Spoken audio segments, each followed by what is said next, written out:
And today we'll be talking about the greatest woman who has ever walked the face of the earth. That is Maryam, the daughter of Imran. May Allah subhanahu wa ta'ala be pleased with her.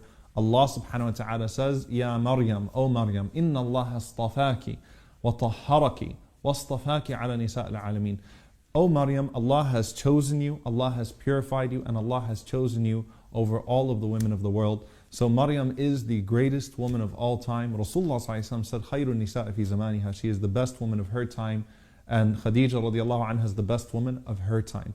What makes Maryam so special, and Allah subhanahu wa ta'ala says that she's an example for those who believe. Wa Maryam ibnata Imran.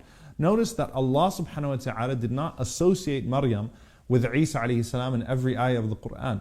In fact, as Allah is mentioning her, just after mentioning that Asya as the wife of Fir'aun, just after mentioning Asya as the wife of Fir'aun and the wives of Lut and Nuh alayhi salam as their wives, He doesn't say Maryam, the mother of Jesus, peace be upon him.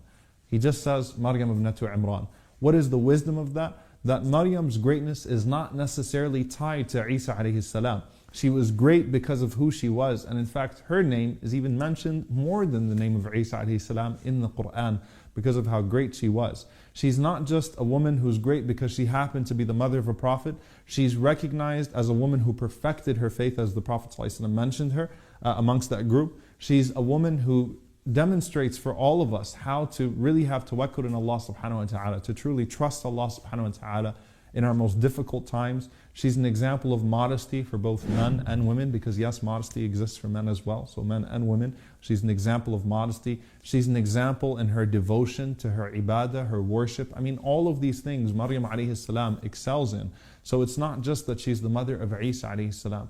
And her story starts off with ibadah. And she was dedicated to Allah subhanahu wa ta'ala even before she was born. Her mother is Hinna bintu Faqud, Hannah, and her father, of course, is Imran alayhi salam. And Hinna bintu Faqud and Imran being the imam of his people, they were unable to have children for many years. Very similar to the story of Zakaria alayhi salam, except it wasn't that old. But he wasn't that old, but he did reach an age where it wasn't expected that he would have children anymore, or that she would have children. And then all of a sudden, Allah subhanahu wa ta'ala gives her the news that she's pregnant.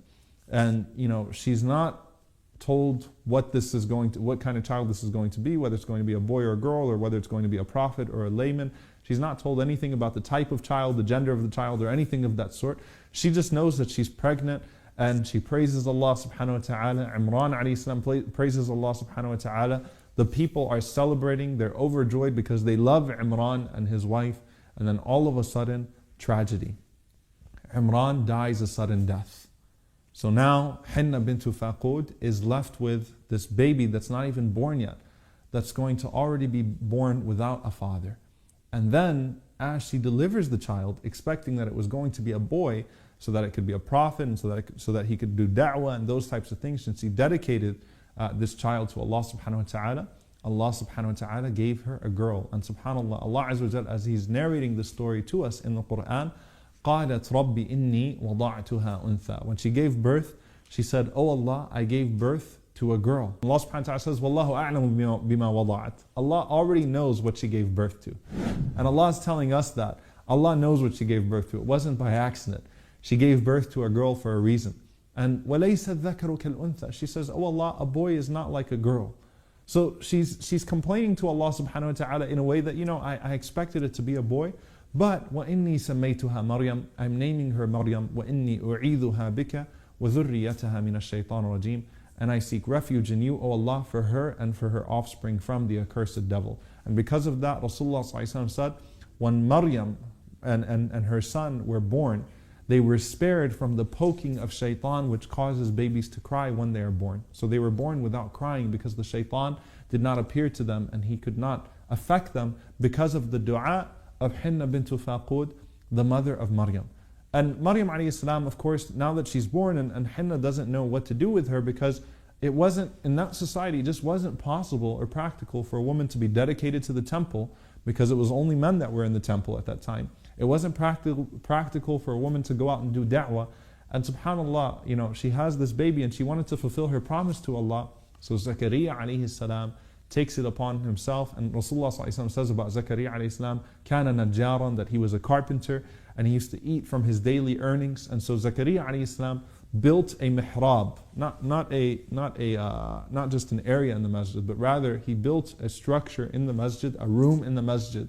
Mihrab comes from the word haraba, to wage war. Okay, so she wages war on herself. When you're in this place of ibadah, you wage war on yourself. And what do I mean by waging war against yourself? It means to stand there and to wage war against your desires, against yourself, against your laziness, against your lowly desires, and force yourself to worship Allah subhanahu wa ta'ala and stand there in devotion the way that Maryam alayhi salam did. So he built this place for her where she could have her privacy, grow up in that temple and worship Allah subhanahu wa ta'ala just as a man would, while at the same time, of course, not compromising her modesty. So Zakaria alayhi salam would go up and check on her every single day as she grew up, and this young girl loved to worship Allah subhanahu wa ta'ala. I mean, she craved it. And in fact, subhanAllah, and this is actually the nature of when she would leave the masjid in the first place, she would leave to remember Allah subhanahu wa ta'ala at the times when she could not be in the masjid. She would still go out to the east and remember Allah subhanahu wa ta'ala, watch the sunrise and remember Allah subhanahu wa ta'ala. This woman ate, breathed, drank the dhikr of Allah subhanahu wa ta'ala, the remembrance of Allah subhanahu wa ta'ala, even as she was a young girl. And so Zakaria alayhi salam would come, find her in ibadah, find her worshipping Allah all the time. And one day Zakaria alayhi salam comes, and Zakaria alayhi salam is noticing that food is coming from somewhere, and that food is out of season. Okay, so it's not like, and back then they didn't have refrigerators, so it's not like it's possible to store food that's out of season at that time. So Zakaria alayhi salam is wondering, what's going on here? So one day he asks her, he says, Ya Maryam, anna laki hadha? Where is this coming from? Who's giving this to you? Maryam alayhi salam responds and says, قَالَتْ هُوَ مِنْ عِنْدِ اللَّهِ, says, it is from Allah subhanahu wa ta'ala. إِنَّ اللَّهَ يَرْزُقُ مَنْ يَشَاءُ بِغَيْرِ حِسَابٍ. Allah gives to whom He wills, whenever He wills. Notice Maryam alayhi salam and Zakaria alayhi salam have an understanding of dua here.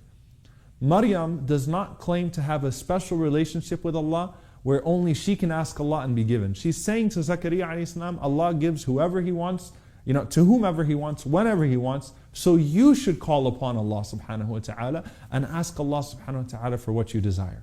That's something that's very, very, very beautiful, because Zakaria alayhi salam did not say, oh, make dua for me. هُنَالِكَ دَعَى زَكَرِيَّا رَبَّهُ. Zakaria understood from the da'wah of Maryam alayhi salam, he got the message that, you know what, I should ask Allah subhanahu wa ta'ala, even if it seems improbable, I should ask Allah subhanahu wa ta'ala for that child. So Zakaria alayhi salam goes and he makes his qiyamul layl, and Allah grants him what He grants him. Maryam alayhi salam then leaves at the time where she would leave the masjid, and she goes to the east. And as she is there by herself remembering Allah, a beautiful man comes. Basharan sawiya, a perfect symmetrical human being. And beauty scientifically is measured by symmetry, right? Jibreel alayhi salam, Allah describes Jibreel alayhi salam as a perfectly symmetrical human being. So she's already showed us, Maryam, what she is in terms of her ibadah. Look at her modesty. She sees this man that she doesn't know. Maryam does, and he's not looking at her without clothes or in any way, but she realizes she's all alone and this beautiful man comes. She doesn't flirt with him and say, well, hi, how are you? And what are you doing? And what's your name? She sees him, and before he can even speak, before he can even say Salamu Alaikum, she looks at him and says, A'udhu bir-Rahmani minka in kunta taqiyya. Now sisters, don't say that to people out in public just because you see them and say, A'udhu bir-Rahmani minka in kunta taqiyya. Maryam was not used to being approached by a man, so she said, I seek refuge in Ar-Rahman, the most merciful, from you if you have any consciousness, piety or fear of Allah subhanahu wa ta'ala. SubhanAllah, in one sentence, Maryam alayhi salam does so much. Number one, she shows, I'm not interested. Okay, I don't know what you're going to say. You need to know, I'm not interested in any way. Number two, she mentions the name of Allah Ar-Rahman. أُخَوِّفُكَ بِالرَّحْمَنِ. I'm scaring you by mentioning Ar-Rahman. Why? And why didn't she mention like Jabbar or Aziz or a name of Allah that denotes wrath or honor or izzah, dignity, power? Why Rahman? Because Maryam wants to let him know that you can make tawbah. Just go back and say astaghfirullah, seek forgiveness from Allah, and He's merciful enough to forgive you if you have any form of taqwa inside of you. And at that point, as the ulama tell us, because usually Allah sends Jibreel alayhi salam as a human being first.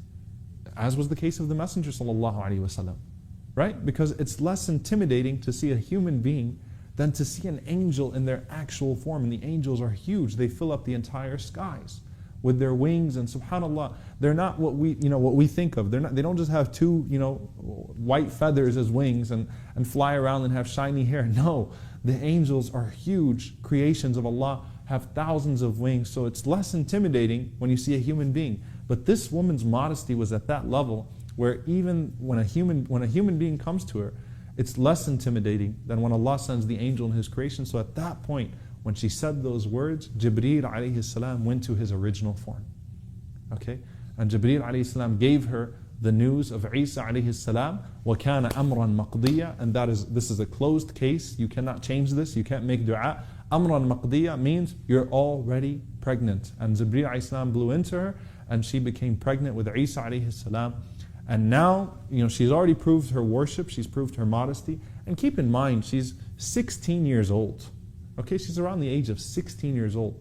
She has to deliver a child by herself in a society where if you smell like adultery, okay, if you've been accused of adultery in any way, you're going to be stoned, you're going to be tortured. But this woman, subhanAllah, she goes and she hides from society. And as the pains of childbirth come to her, and subhanAllah, any woman that's gone through labor, would tell you that there is no pain that's like it. That's why the Prophet ﷺ said if a woman dies in labor while she's delivering, while she's pregnant, and while she's delivering, or even in the postnatal period, that she dies as a martyr. Because this is a very difficult time and it pushes you as close to death as you will ever be. So Maryam alayhi salam, the 16-year-old girl, is delivering this baby by herself, and she said, "Ya laytani mittu qabla hadha wa kuntu nasyan mansiya." I wish I would have died before this and been completely forgotten. Subhanallah, I wish I never existed, because the shame that she's going to be put through, she's probably going to be stoned. The baby is going to be stoned. All that she's going to go through, and Allah subhanahu wa taala responds to Maryam alayhi salam. And actually through Jibreel alayhi salam, whenever she says, Ya laytani mittu qabla hadha wa kuntu nasyan mansiya, Jibreel alayhi salam responds to her, Alla tahzani, qad ja'ala rabbuki tahtaki sariya. Don't grieve, right? Allah subhanahu wa ta'ala has placed a river beneath you. And Jibreel alayhi salam says, وَهُزِّي إِلَيْكِ بِجِذْعِ النَّخْلَةِ تُسَاقِطُ عَلَيْكِ رُطَبًا جَنِيًّا. And go ahead and shake that palm tree, and fresh ripe dates will fall upon you. Now, this is very beautiful, because a woman, as she's giving birth, is very, very, very strong. She could break a man's hand, she could rip the rails off the bed, right? She becomes the Incredible Hulk. After she's given birth, she's tired, fatigued, weak, and Jibreel alayhi salam first tells her, Allah tahzani, don't grieve. Your mother said that you're just a girl, right? You are saying that you wish you never existed. Allah is going to make you a legend for all men and for all women. وَكَانَتْ مِنَ الْقَانِتِينَ. And that's why Allah subhanahu wa ta'ala says in Surah Al-Tahrim that Maryam is not just from al-qanitat, the devout women. Maryam is from the devout men and women. She holds her own. She has a special rank amongst all men and all women. So your mother was wrong and you were wrong. Don't grieve, and Allah is with you. And so shake that palm tree. And you can't shake a palm tree and expect anything to fall, not a real palm tree. But Allah was teaching her tawakkul, to trust Him subhanahu wa ta'ala. And so this woman that just gave birth, young girl just gave birth, shakes that tree, the dates fall upon her. So she knows Allah is with her, and she knows when Allah tells her, you're not allowed to defend yourself, that Allah subhanahu wa ta'ala will defend her. And so when she goes back to her people, and they start to mock her, and they say, Ya ukhta Harun, sister of Aaron. And the reason why they said sister of Aaron was because they were likening her to Harun alayhi salam, who had a high position. So they're saying, you're just like Harun. You had such a high position, and you fell from glory.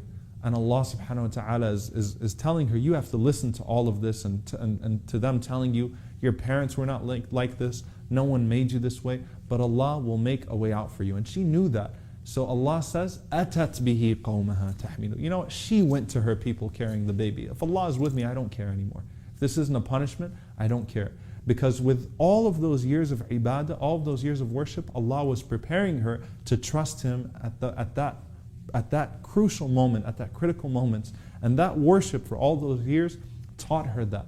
So she goes with her baby. She hears her baby speak for the first time and defend her, alayhi salam.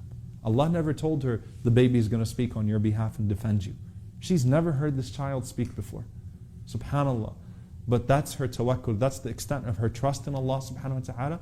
So Maryam, كانت من القانتين. Maryam is an example for all men and all women in how to, in regards to how to be devout, how to be devoted in regards to our worship, how to maintain our modesty, and at the same time, how to trust Allah subhanahu wa ta'ala. We ask Allah subhanahu wa ta'ala to bless her. We ask Allah subhanahu wa ta'ala to reunite us with Maryam alayhi salam in the highest level of Jannat al-Firdaus in the company of the Prophet sallallahu alayhi wa sallam and all of the righteous. Allahumma ameen.